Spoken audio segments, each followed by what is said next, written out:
ma baral tuuti te wax ko ci olof di jéggalu ci bu xawee gudd tuuti parce que xibaar yi ñuy joxe ci compte yeeg yooyu fu suñu xaalis jaar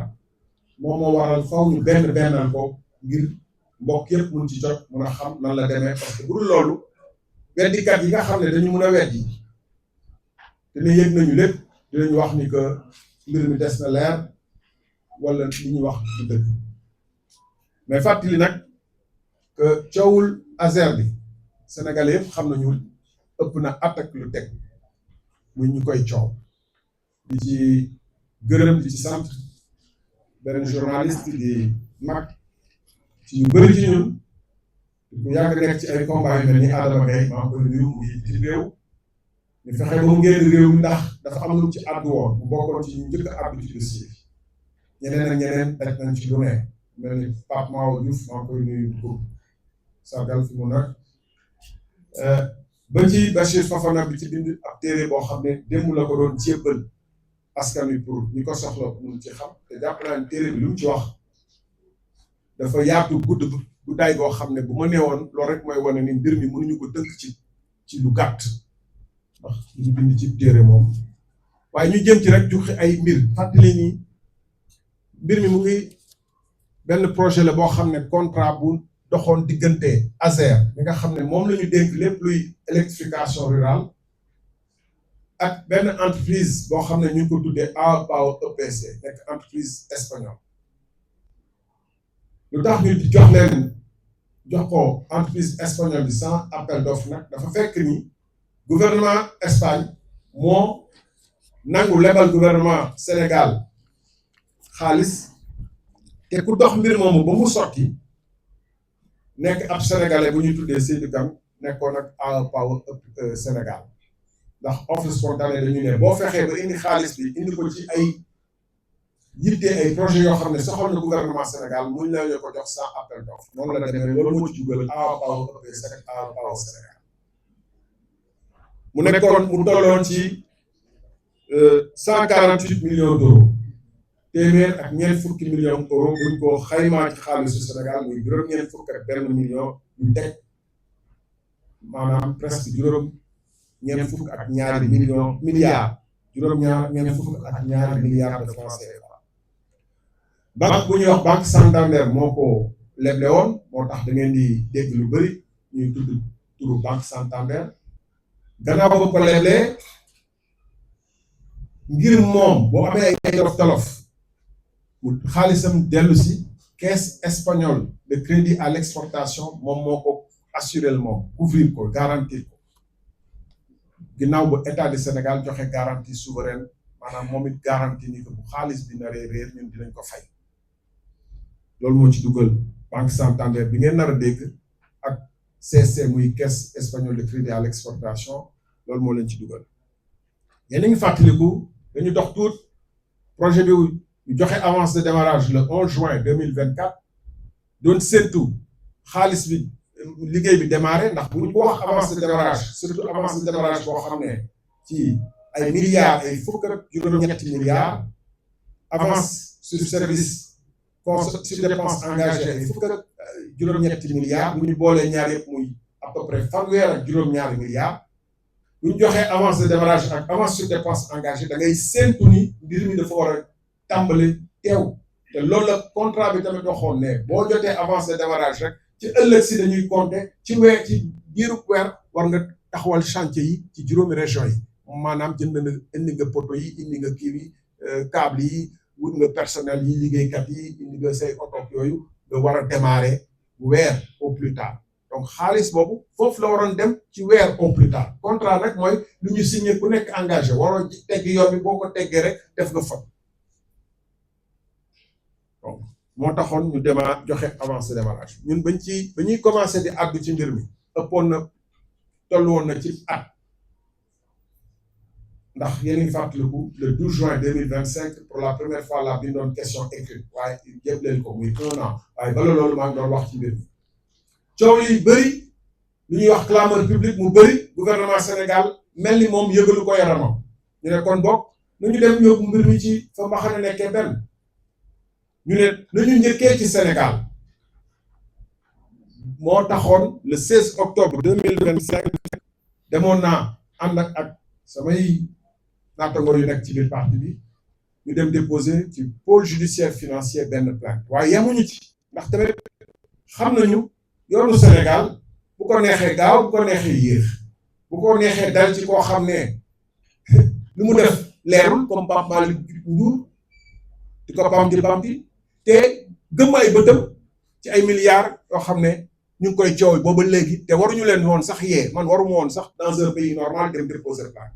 moo tax ma ne kon damay dem Espagne mottali sama yéene taxaw te xam naa ni foofu tôt ou tard mbir mi dina sotti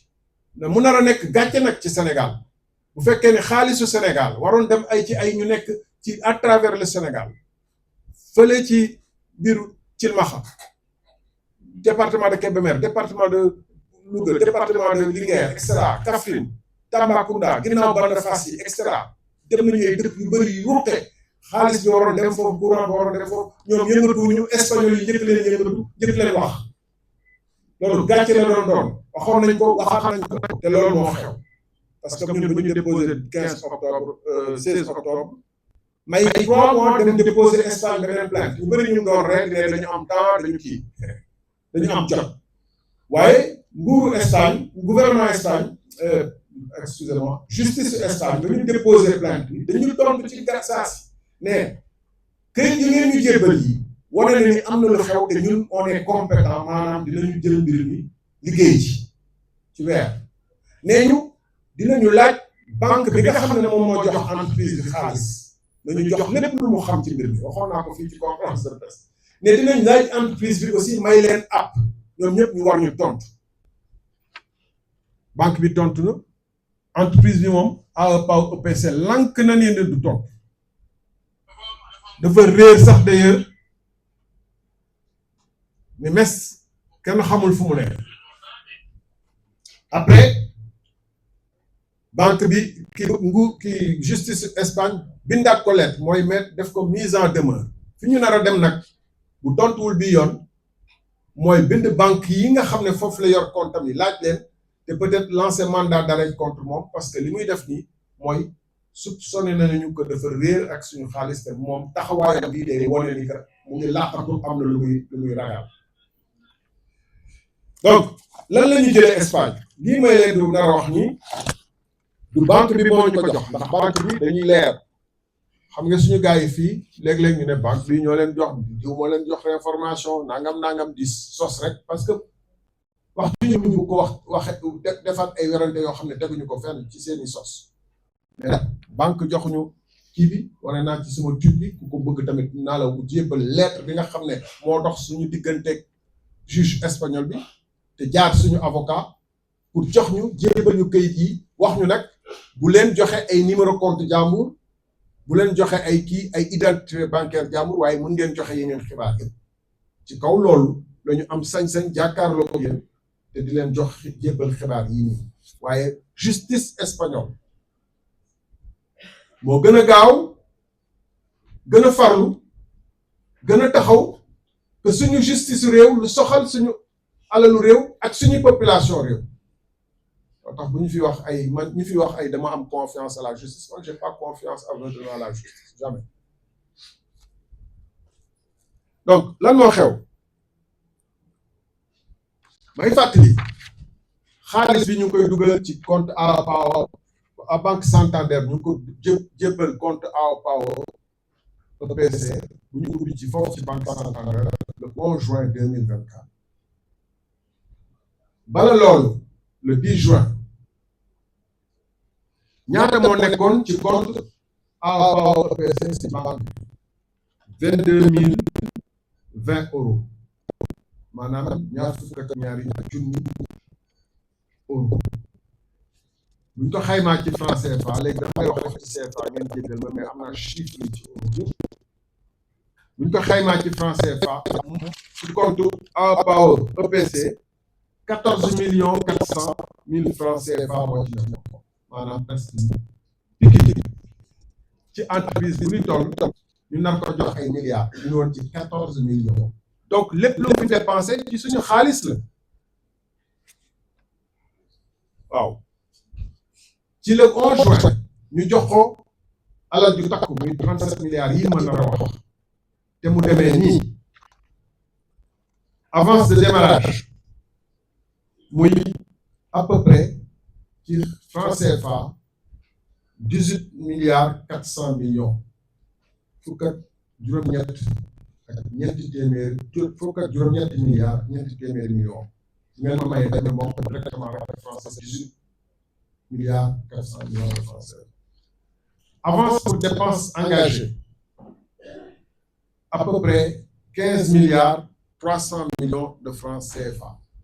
Ab crédit commercial lépp bu ñu leen lebal pour ñu régler ci seen yenn mbir muy à peu près 3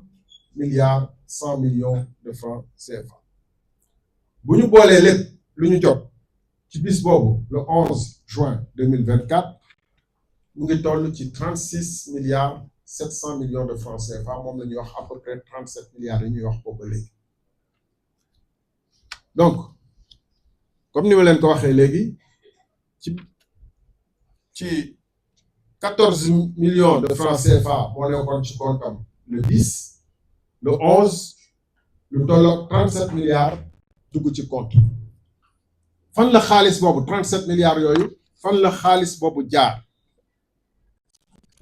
ñu bennal ko ci à la fin di ngeen gis lu fa des le 22 février bii tollu motul million de francs CFA 37 milliards de millions di ngeen gis it daanaka dara demu ci village loolu mooy crime bi donc 11 juin 2024 37 milliards 48 jours ñaari weer après wala lu ko yées tuuti le 29 juillet 2024 mu desoon moins de 6 milliards de francs 6,6 milliards de francs CFA maanaam à peu près 30 milliards yi en 48 jours nee na fuuf nee na mes 48 jours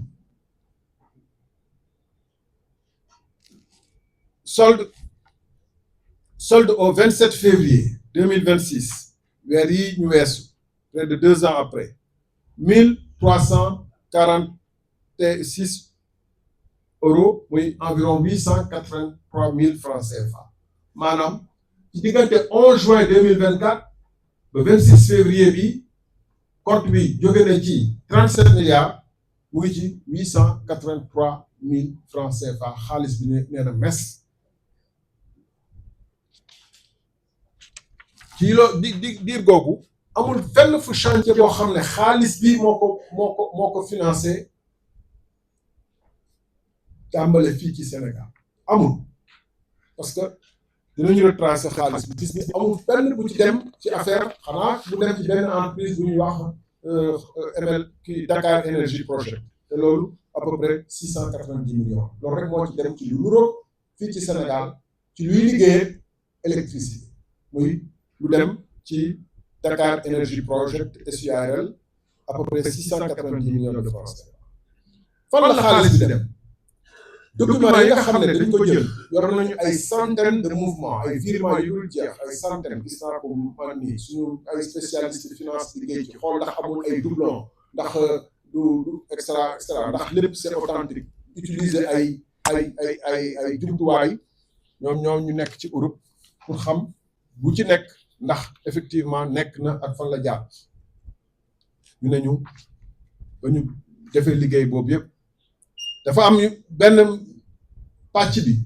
benn xaaj bi dafa dem ci ay comptes yu nekk foofu Espagne ci ñaari banque yu wuute ci yoo xam ne nag 139 virements téeméer ak fanweer ak juróom-ñeent virements yu wuute buñ ko boolee lépp mu ngi toll ci 9 milliards de francs CFA maanaam ci ay comptes yu nekk Espagne ci ñaari banque yu wuute 9 milliards dem na ci ay virements yu bëri yu tegaloo ci 48 jours yooyu nga xam ne bu ñu leen boolee ñoom ñëpp 139 virements mooy li ma la wax ne jot nañu fichier yoo xam ne am na ay écriture yu bëri ci fii ci Sénégal mu am ñetti kuréel yu wuute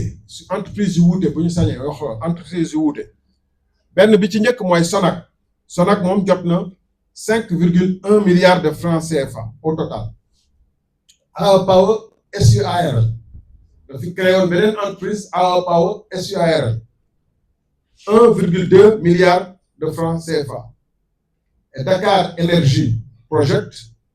environ 690 millions de francs CFA. muy lu toll ci 6 milliards 900 à peu près 7 milliards de francs CFA ci 27 virements yu wuute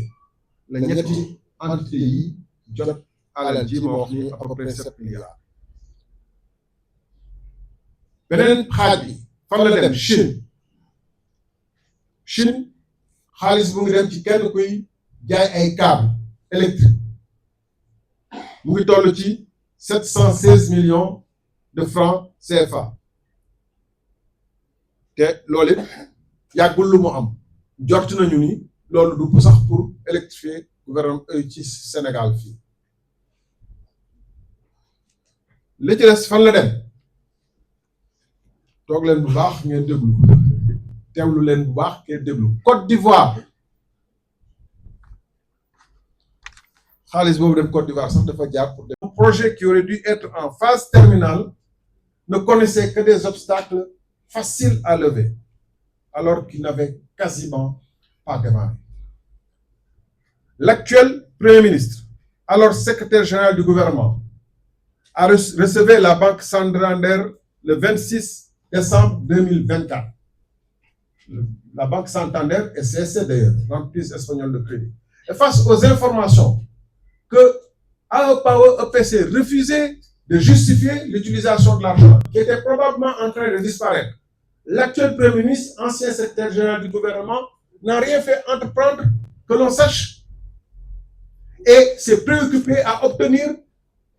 la continuation des versements de l'argent pour que peut-être le gars puisse détourner encore plus notre argent. Alors, l'État a déployé toute sa machine pour faire pression sur Banco Santander et sur la CSC afin d'obtenir la levée de la suspension, afin qu'AO Power puisse s'en mettre encore plus dans les poches. C'est comme si un crime se déroulait sous les yeux de la police et que celle-ci, plutôt d'arrêter le criminel, comme lui invite la clameur publique, lui fraye le chemin pour échapper au public. C'est ce qui s'est passé. Le gouvernement du Sénégal qui a permis et qui a essayé de trouver, l'État du Sénégal qui a essayé de trouver des arguments à Power, qui lui a ouvert la voie, qui l'a laissé s'échapper, alors même qu'il s'acharnait sur d'autres Sénégalais. La Cour des comptes est allée jusqu'à lancer des audits sur d'autres entreprises pour faire croire, juste par représailles certainement dans cette affaire-là. L'attitude des autorités s'apparente à une complicité consciente et délibérée. Pourquoi aucune sommation n'a été adressée à AO EPC à ce jour?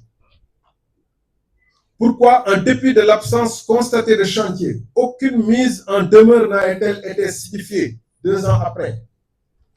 Pourquoi les garanties fournies par AO EPC à travers la SONAC, dont on nous dit qu'elles sont valides, dont les autorités nous disent qu'elles sont valides, n'ont-elles pas été activées? Pourquoi? 2 ans après, le responsable de AO Power s'est volatilisé avec nos 37 milliards. Cela n'aurait pas été possible sans le soutien par action ou par inaction d'autorités du Sénégal, que ce soit clair. L'enquête devra déterminer qui a protégé José Ángel González Taúch et pour quel intérêt.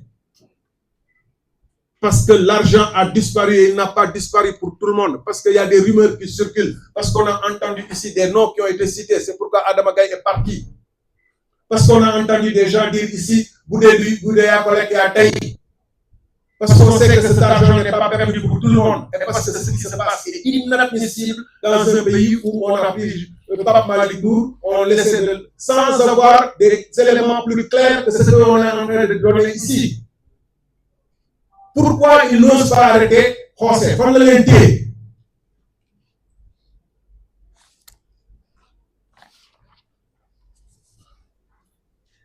J'ai dit tout à l'heure que des montants considérables de devises ont fait l'objet de flux financiers opaques. J'ai donné le montant tout à l'heure. S'agirait-il d'acheter le silence de ceux qui ont couvert les agissements d'AOPA OPC, de ceux qui l'ont accompagné pour se débarrasser d'un partenaire sénégalais sans se soucier de savoir qui était en vérité AOPA OPC? La rumeur cite des noms et avance des montants. On verra maintenant ce que le pôle judiciaire financier qui s'est fendu récemment d'un communiqué va dire. Moi, ce que je constate, c'est que le pôle judiciaire financier, pour l'instant, fait des communiqués. Ils n'ont arrêté personne, ils n'ont interpellé personne. 2 ans après,